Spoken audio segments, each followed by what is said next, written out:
Federal tax returns for former President Donald Trump and business entities associated with him that were released on Friday following an earlier vote by a tax committee in the House, which prevailed after several years of legal maneuvers over the docs, show Trump maintained foreign bank accounts while in office, including an account in China existing at least 3 years. That 2015 to 2017 span includes a year of his presidency. A lawyer associated with the ex-president previously tied the Chinese account, which Donald didn't include on financial disclosure filings as president, to Trump International Hotels Management, another Trump family business entity. Lawyer Alan Garten of the Trump family business characterized company efforts as largely unsuccessful, although the entity paid $188,561 in Chinese taxes from 2013 to 2015. No deals, transactions or other business activities ever materialized and, since 2015, the office has remained inactive, Garten said of that entity's Chinese operation. Though the bank account remains open, it has never been used for any other purpose. He tied it to paying local taxes the company owed. Available records also show Trump paying more in foreign taxes for 2017 than the $750 he paid in federal income taxes that year. His total in foreign tax payments for that year alone reached nearly $1 million.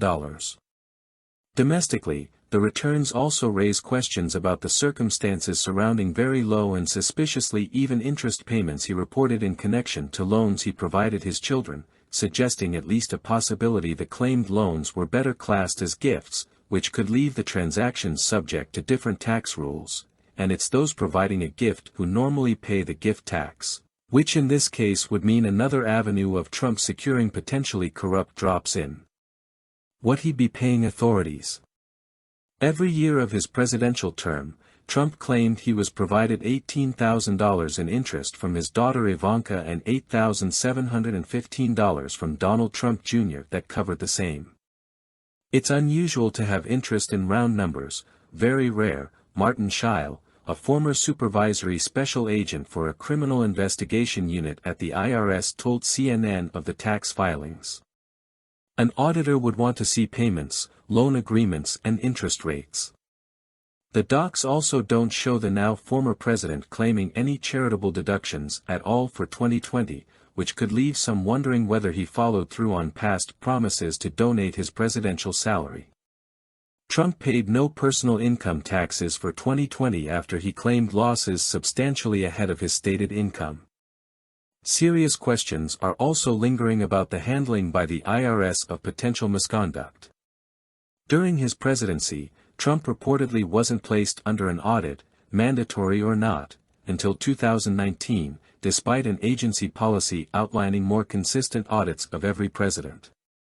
Early last year, the federal tax agency reportedly informed the ex-president's team of newly established audits of his 2017 and 2018 filings. Trump and Republican allies of his have already raised the prospect of political retaliation and complained about precedents established here, but presidential contenders already ordinarily released their personal tax records for the public, so for those seeking the White House it's not much of a threat.